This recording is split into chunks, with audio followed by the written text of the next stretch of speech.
Shalom saudaraku, selamat jumpa kembali. Sukacita selalu dapat bersama saudara belajar firman Tuhan.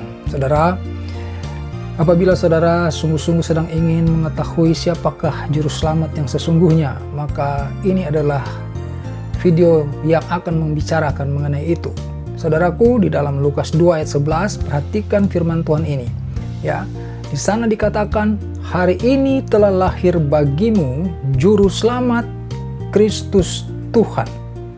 Ya, saudara membutuhkan juru selamat. Firman Tuhan ini mengatakan, hari ini telah lahir bagimu juru selamat, Kristus Tuhan. Ya, jadi Yesus itu adalah juru selamat dan dialah Tuhan. Dan tentu saja saudara, ya, kita suka atau tidak suka, pasti akan ada pengajaran di luar sana, ya, yang bertujuan menentang akan kebenaran ini. Dan hal itu bukan sesuatu yang tidak diketahui, ya. Hal itu adalah biasa. Kenapa biasa? Karena ada firman Tuhan juga yang membentengi akan firman Tuhan yang saya sampaikan tadi. Ya, membentengi bagaimana? Supaya kita yang mendengarkan firman Tuhan tadi itu betul-betul kita tidak ragu, saudaraku. Ya, apa firman Tuhan yang saya maksud?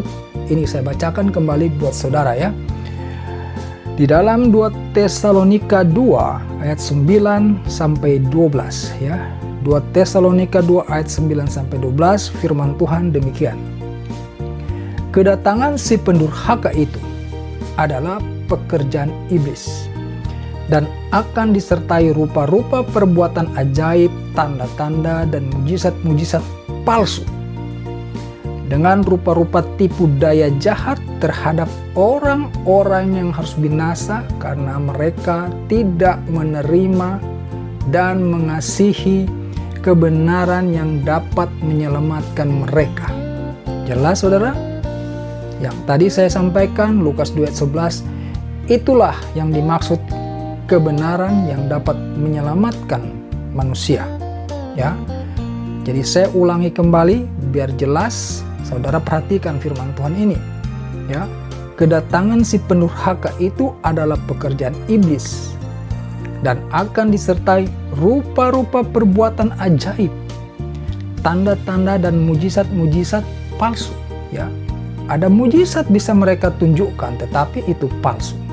Ya, dengan rupa-rupa tipu daya jahat terhadap orang-orang yang harus binasa karena mereka tidak menerima dan mengasihi kebenaran yang dapat menyelamatkan mereka. Dan itulah sebabnya Allah mendatangkan kesesatan atas mereka yang menyebabkan mereka percaya akan dusta, supaya dihukum semua orang yang tidak percaya akan kebenaran yang suka kejahatan. Tadi kita sempat mendengar ada kata dusta. Saudara tahu, dosa ada banyak, ya. Tetapi dosa yang didasari oleh dusta ini adalah benar-benar dosa yang kita sebut sebagai dosa purbakala, ya. Dosa purbakala karena dosa ini sudah ada sejak di Taman Eden ketika Adam dan Hawa dicobai atau didatangi oleh si ular, ya. Karena ular pada saat itu datang, dia berkata dusta. Ya, pada saat itu firman Allah dengan jelas mengatakan bahwa semua buah dari pohon yang ada di taman ini boleh engkau makan, ya, kecuali buah dari pohon pengetahuan yang baik dan yang jahat. Tetapi si ular ini berkata yang sebaliknya. Dia berkata kepada Hawa, bukankah Allah berfirman semua buah dari pohon yang ada di taman tidak boleh engkau makan, bukan? Jadi dusta ini adalah sebuah dosa, ya, yang mendasari segala dosa yang akan datang, ya, karena dusta ini sudah merupakan suatu sifat daripada iblis yang sudah ada sejak zaman purbakala. Saudaraku, saya akan mempertegas mengenai ini daripada Yohanes 43 ayat 44, ya, Yohanes 43 ayat 44. Perhatikan ini saudaraku. Iblislah yang menjadi bapamu dan kamu ingin melakukan keinginan-keinginan bapamu. Ia adalah pembunuh manusia sejak semula dan tidak hidup dalam kebenaran. Sebab di dalam dia tidak ada kebenaran. Perhatikan ini saudara, kelanjutannya. Apabila ia berkata dusta, ia berkata atas kehendaknya sendiri, sebab ia adalah pendusta dan bapa segala dusta. Jadi kalau orang suka berdusta, berarti dia sudah dijerat oleh iblis. Dan tentu saja upahnya itu adalah siksa api neraka, saudaraku. Jadi kalau kebenaran yang saya tadi sampaikan di dalam Lukas 2 ayat 11, ya, bahwa hari ini telah lahir Juru Selamat Kristus Tuhan, kemudian ada yang mengajarkan hal yang lain, apakah itu bukan sebuah dusta, saudaraku? Ya, yang sudah jelas saya sampaikan, ya, Juru Selamat Kristus Tuhan, lalu ada yang mengajarkan kepada saudara hal yang berbeda. Jangankan berbeda, saudara, ya, yang mendekati mirip-mirip itu pun sudah dusta, saudara.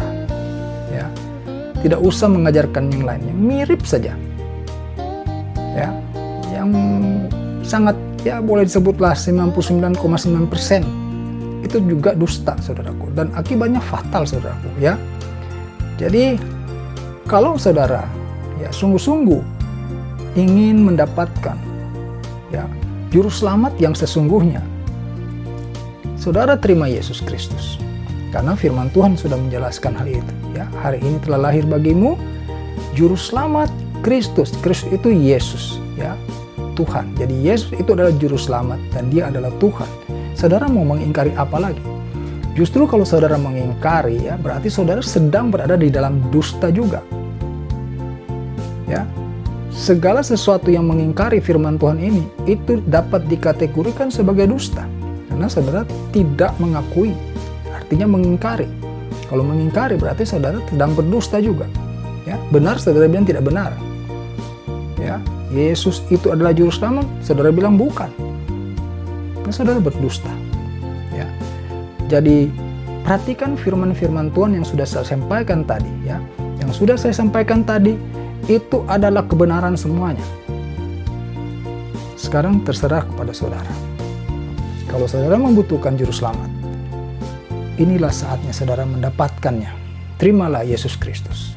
Dia adalah Juru Selamat. Dia adalah Tuhan. Terima kasih saudara sudah mendengarkan video ini. Tuhan Yesus memberkati saudara. Tuhan Yesus mengasihi saudara. Terima Tuhan Yesus, saudara beroleh keselamatan. Haleluya. Amin. Tuhan siap mengampuni dosamu. Oh, baliklah pada Allah. Oh, baliklah pada Allah. Jangan lambat, hai sobatku. Tuhan tunggu kepadamu. Oh, baliklah pada Allah. Mari balik pada tangan kasih-Nya. Di sanalah kau rasakan hangatnya. Kau kan hidup dalam kelimpahannya. Oh, baliklah pada Allah.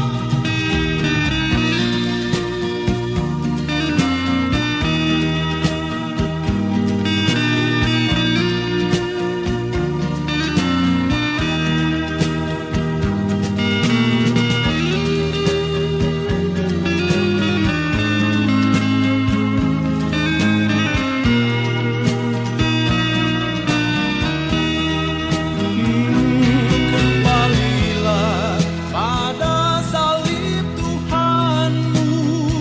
Di atasnya engkau pun telah ditebus. Dengar